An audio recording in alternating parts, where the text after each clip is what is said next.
acho que a próxima guerra nuclear pode acontecer em algum lugar do Oriente Médio, porque as diferenças são antigas e religiosas. Pessoalmente, não acho que eles vão conseguir resolver a questão entre palestinos e israelenses e... acho que é um beco sem saída. Eu não sei por que Hitler tinha tanto ódio deles. Talvez ele... eu não consigo entender. Eu acho que essas pessoas que odeiam os judeus e tudo são... eu acho que eles têm medo deles. Eu acho que o povo judeu tem má reputação há muito tempo. Antissemitismo. Há 2000 anos passados, o profeta Jeremias disse: "Falosei um espetáculo horrendo para todos os reinos da terra, e os porei por objeto de espanto e de assovio e opróbrio entre todas as nações. Vejam como Israel está só." O Senhor disse: "Embora todo o mundo se una contra eles." No versículo 37 de Deuteronômio 28, temos o antissemitismo. Muitos outros versículos. Israel será odiado, perseguido, e eles serão mortos como nenhum outro povo. Há muitos grupos minoritários que acham que foram oprimidos e maltratados, mas nenhum como Israel. E não temos tempo para lhes dar exemplos, mas o antissemitismo é horrível. Visitem Auschwitz. Sabiam que depois de Auschwitz, depois que aqueles sobreviventes esqueléticos foram soltos, 1.500 deles foram mortos pelos poloneses quando voltaram tentando reaver as casas das quais a Gestapo os tinha tirado para exterminá-los? Isso foi depois do Holocausto. 6 milhões morreram nas mãos dos nazistas.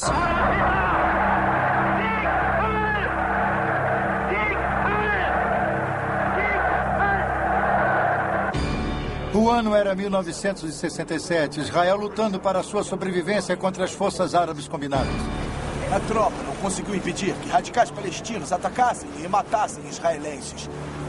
O antissemitismo continua até hoje. Deus o previu, mas ele disse: 1000 Hitlers não poderão varrê-los. Eu vou preservá-los como um grupo nacional de pessoas com identidade étnico, porque nos últimos dias eu vou levá-los de volta para sua terra. Israel floresce. O profeta Isaías disse isso: "Dias virão em que Jacó lançará raízes, Israel florescerá e brotará, e encherá de frutos o mundo. A nação de Israel se tornou o terceiro maior exportador de frutas no mundo." Deus falou sobre as montanhas de Israel e que elas seriam plantadas novamente. Seriam reflorestadas, a terra seria arada e essa terra se tornaria tão árida, frutificaria como o jardim do Éden. Deus disse: "Eu farei", e ele fez. Se forem até Israel, verão os campos cobertos de verde, cobertos com árvores, e poderão ver o que Deus fez. Olhamos outro versículo interessante, no Velho Testamento. Isaías 27, versículo 6. Aspas. "Israel florescerá e brotará, e encherá de frutos o mundo." Fecha aspas. É isso mesmo. Era um deserto até há poucos anos atrás. Não era habitado e parecia ser inabitável. Se forem a Israel hoje, as florestas que plantaram trouxeram um aumento nas chuvas. E em Joel 2, versículo 23, isso foi previsto. Israel vende flores para a Holanda.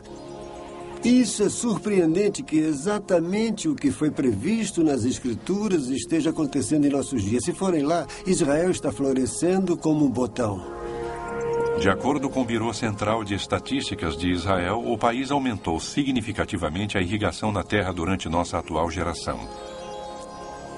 Vista do espaço, aquela terra que sempre fora árida, hoje está repleta de vegetação, em total contraste com as nações vizinhas, que são praticamente áridas. O templo. Das muitas passagens das Escrituras da Bíblia que se referem ao futuro, profecias que dizem respeito à nação de Israel, nós ficamos sabendo que o templo deve ser reconstruído para que tais profecias sejam realizadas. É interessante notar que os judeus estão muito interessados em reconstruir seu templo. Houve muitos grupos formados com a intenção de reconstruir o templo. Eles já estão fazendo instrumentos para serem usados no templo para os sacrifícios e para a adoração no templo. E podemos ir a Jerusalém hoje e ver móveis e utensílios que já foram feitos de acordo com as leis levíticas. Uma das próximas coisas a acontecer será a reconstrução do templo. Como sabemos, Jesus, Paulo e João fazem referência a isso. E as notícias vindas de Israel informam que eles estão se preparando para a reconstrução. O Instituto do Templo fabricou 63 dos 103 implementos a serem usados pelo templo. Há centenas de jovens sendo treinados para servirem como sacerdotes no templo. Os cientistas se empenham tentando resolver o que ainda falta e na tarefa de saber qual deverá ser a precisa localização do templo. Há algo na alma dos israelenses a respeito desse templo. Eles já têm planos, já têm as pedras, já têm os instrumentos, têm os mantos e estão prontos para agir. E o templo, de fato, será reconstruído. E o anticristo é aquele que irá permitir que isso aconteça. Vários versículos bíblicos confirmam que o templo judeu será reconstruído em Jerusalém durante os últimos dias. Em Apocalipse, capítulo 11, versículo 1, nós lemos: Dispõe-te e mede o santuário de Deus, o seu altar e os que naquele adoram. Deus previu tudo isso. E este é o grande sinal. Perguntariam, Deus existe? Como sei que Deus existe? Israel, olhem só, exatamente o que ele disse que ia acontecer, aconteceu. Não podemos ser ateus, não podemos ser agnósticos, ninguém pode negar isso. São fatos. Aconteceu diante de nossos próprios olhos e, é claro, ainda há mais por vir. E porque o que ele previu já aconteceu, nós temos toda a confiança de que o que ele diz que ainda está por vir irá acontecer exatamente como diz a Bíblia. Neste segmento, examinaremos a profecia bíblica relativa a um único sistema global, político e religioso, que será necessário para que o homem sobreviva.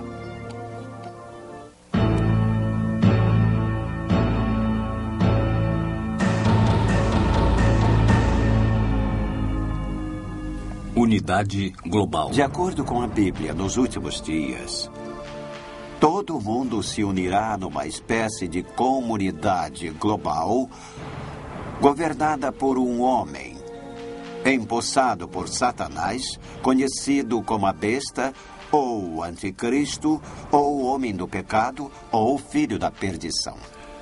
Em Apocalipse, capítulo 13, lemos: E toda a terra se maravilhou seguindo a besta. E adoraram o dragão porque deu a sua autoridade à besta e adoraram a besta, dizendo: Quem é semelhante à besta? Quem pode pelejar contra ela? A Bíblia indicou que no final dos tempos, como ela o chama, surgirá um líder global. E ele vai ser o homem mais atraente que o mundo já viu. O mundo irá adotá-lo e, incidentalmente, ele será um homem de paz, um homem de finanças, não militar. Ele se tornará poderoso em termos militares para que quem venha guerrear contra ele se arrependa. Em 1995, centenas de líderes políticos, de negócios e religiosos se reuniram em São Francisco para o primeiro Fórum Anual do Estado Mundial. Sua missão declarada é a construção da primeira civilização global. Propostas incluíram a criação de uma linguagem comum, uma moeda única e a união e aceitação de todas as religiões. Um dos líderes religiosos disse que o universo está buscando se realizar através de nós. E à medida que estudamos os eventos mundiais, devemos concluir que o mundo está trabalhando no sentido de uma nova ordem mundial.